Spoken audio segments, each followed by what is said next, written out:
Assalamualaikum warahmatullahi wabarakatuh. Saya Rahma Hairunisa dari program studi PGSD kelas 22F. Di sini saya akan menjelaskan mengenai prinsip-prinsip Pancasila sebagai dasar negara dan bagaimana prinsip-prinsip tersebut dapat diwujudkan dalam kehidupan sehari-hari dan berdampak positif bagi kehidupan bermasyarakat.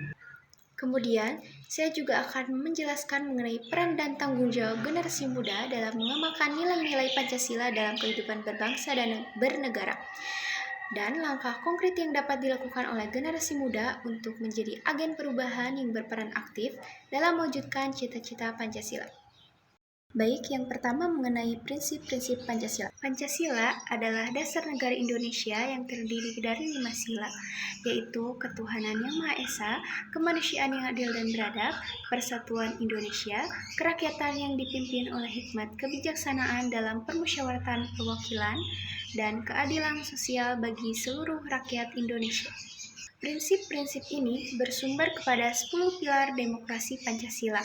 Prinsip-prinsip ini juga merupakan perwujudan dari konsep-konsep filosofis yang mendasari kehidupan bermasyarakat, berbangsa, dan bernegara di Indonesia. Nah, selanjutnya saya akan menjelaskan secara singkat tentang prinsip dalam setiap sila. Prinsip dalam sila pertama adalah bahwa negara kebangsaan Indonesia senantiasa memelihara budi pekerti rakyat yang luhur dan cita-cita rakyat yang luhur. Negara juga menjamin kemerdekaan tiap-tiap penduduk untuk memeluk agama dan kepercayaannya masing-masing, tanpa memaksakan agama atau keyakinan tertentu pada orang lain.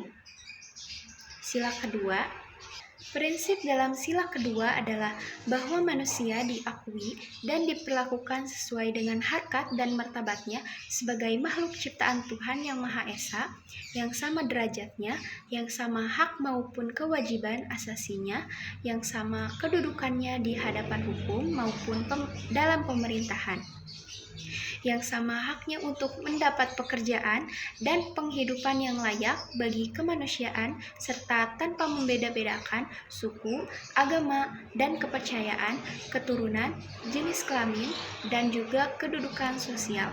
Sila ketiga.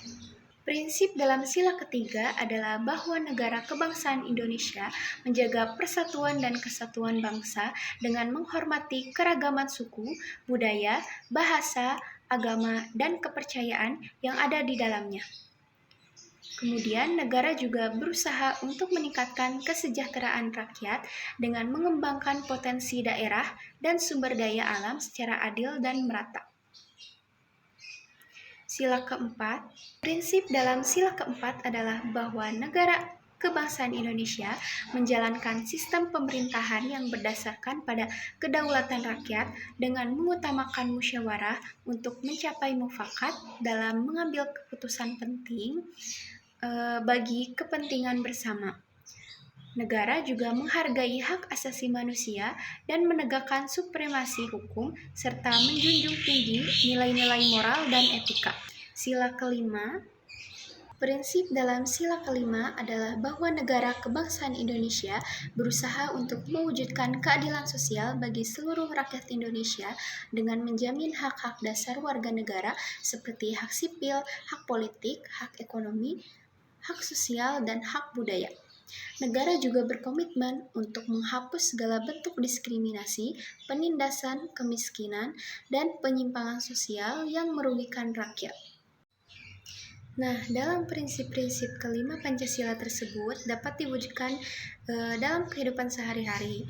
Seperti dalam sila pertama dapat diwujudkan dengan menjaga toleransi dan saling menghormati antara umat beragama, tidak memaksakan kehendak pada agama atau kepercayaan orang lain, dan melaksanakan ibadah sesuai dengan keyakinan masing-masing. Lalu pada sila kedua dapat diwujudkan dengan menghargai perbedaan yang ada di masyarakat, tidak melakukan diskriminasi pada teman ataupun orang lain, dan membantu sesama manusia yang membutuhkan. Sila ketiga dapat diwujudkan dengan cinta tanah air, mencintai produk lokal, dan menjaga keutuhan wilayah dan kedaulatan negara. Sila keempat dapat diwujudkan dengan mengutamakan keputusan yang diambil secara musyawarah untuk mufakat, ikut serta dalam pemilu, dan mengawasi kinerja pemerintah.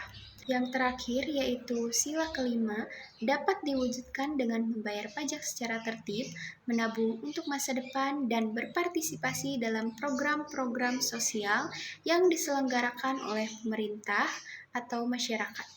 Dari perwujudan prinsip-prinsip Pancasila dalam kehidupan sehari-hari ternyata memiliki dampak positif yang dapat dirasakan, yaitu meningkatkan rasa persaudaraan, solidaritas, dan kerukunan antar sesama warga negara. Kemudian mendorong perkembangan ekonomi, sosial, budaya, dan politik yang berkeadilan dan berkelanjutan. Selanjutnya, saya akan menjelaskan mengenai peran dan tanggung jawab generasi muda dalam mengamalkan nilai-nilai Pancasila. Generasi muda adalah penerus bangsa yang memiliki potensi besar untuk membawa Indonesia ke arah yang lebih baik. Oleh karena itu, generasi muda harus memiliki wawasan kebangsaan yang kuat, yaitu cara pandang bangsa Indonesia tentang diri dan lingkungan yang mengutamakan persatuan dan kesatuan. Generasi muda harus memahami dan menghayati Pancasila sebagai ideologi bangsa yang mencerminkan keragaman suku, agama, ras, dan budaya di Indonesia. Pancasila adalah pondasi yang menyatukan dan melindungi keberagaman tersebut. Generasi muda harus mengimplementasikan nilai-nilai Pancasila dalam kehidupan sehari-hari, baik di lingkungan keluarga, sekolah, masyarakat, maupun negara. Nilai-nilai Pancasila meliputi ketuhanan yang Maha Esa, kemanusiaan yang adil dan beradab, persatuan Indonesia, kerakyatan yang dipimpin oleh hikmat kebijaksanaan dalam permusyawaratan perwakilan, dan keadilan sosial bagi seluruh rakyat Indonesia. Generasi muda harus menjadi contoh dan teladan bagi generasi-generasi berikutnya dalam mengamalkan nilai-nilai Pancasila.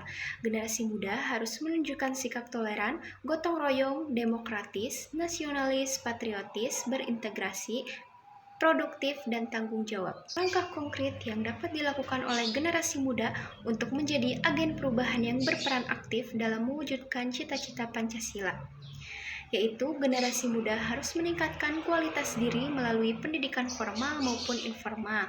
Pendidikan adalah salah satu faktor penting untuk membentuk karakter dan kompetensi generasi muda. Generasi muda harus belajar dengan giat dan semangat untuk memperoleh ilmu pengetahuan dan keterampilan yang berguna bagi diri sendiri, masyarakat, dan bangsa. Kemudian, generasi muda harus mengembangkan potensi diri sesuai dengan minat dan bakatnya. Generasi muda harus berani bermimpi dan berusaha untuk mewujudkan mimpi-mimpinya.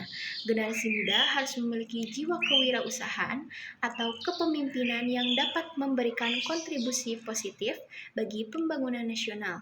Mungkin hanya itu saja yang dapat saya sampaikan, kurang lebihnya mohon maaf. Wabillahi taufiq wal hidayah. Wassalamualaikum warahmatullahi wabarakatuh.